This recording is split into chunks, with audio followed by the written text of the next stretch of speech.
Dans cette vidéo, on va définir les matrices semblables et voir pourquoi c'est un concept intéressant.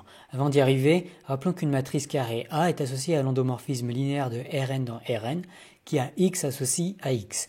Une matrice carrée A est donc une application linéaire que l'on pourrait noter U égale A, qui va de Rn dans Rn.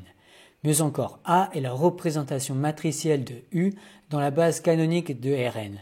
Autrement dit, si j'oppose E est égal à E1 jusqu'à En, la base canonique, c'est-à-dire tel que EI est le vecteur composé de 0 sauf pour la ième coordonnée qui est égale à 1, alors A est la représentation matricielle dans la base E de l'endomorphisme U, ou qu'on pourrait aussi appeler A.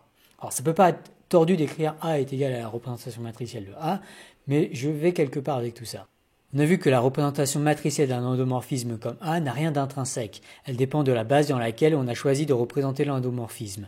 Donc si on étudie A en tant qu'endomorphisme, il n'est pas moins naturel d'étudier sa représentation matricielle dans une autre base f est égale à f1 jusqu'à fn de Rn. Cette autre représentation matricielle est la matrice B qui est égale à la représentation matricielle de A dans la base f.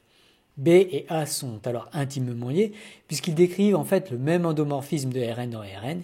Il s'agit de deux représentations d'un même objet fondamental, en particulier toutes les mesures intrinsèques de l'endomorphisme, par exemple le déterminant de A, la trace de A, le spectre de A ou encore le polynôme caractéristique de A, sont aussi des mesures caractéristiques de B. Autrement dit, on a déterminant de A est égal à déterminant de B, trace de A est égale à trace de B, spectre de A est égal au spectre de B, et le polynôme caractéristique de A va être égal au polynôme caractéristique de B. Et je vous renvoie bien sûr vers les vidéos sur le déterminant, le spectre, les vecteurs et valeurs propres, ou encore vers la vidéo sur le polynôme caractéristique. Parce qu'ils décrivent le même endomorphisme, on dit que A et B sont des matrices semblables. Plus formellement, deux matrices A et B sont semblables si B est la représentation matricielle de A dans une base F de Rn, c'est-à-dire si B est la représentation matricielle de A dans la base F. On a alors le théorème qui suit, A et B sont semblables si et seulement si il existe une matrice de passage P telle que A est égal à P-1 BP. Autrement dit, on aurait pu définir de manière équivalente les matrices semblables comme étant celles égales à un changement de base près. Pour prouver le théorème, il suffit d'associer à la base F la matrice de passage P de F dans E. Souvenez-vous, on a vu que cette matrice de passage peut être réinterprétée comme une application linéaire qui a des coordonnées dans E associées des coordonnées dans F.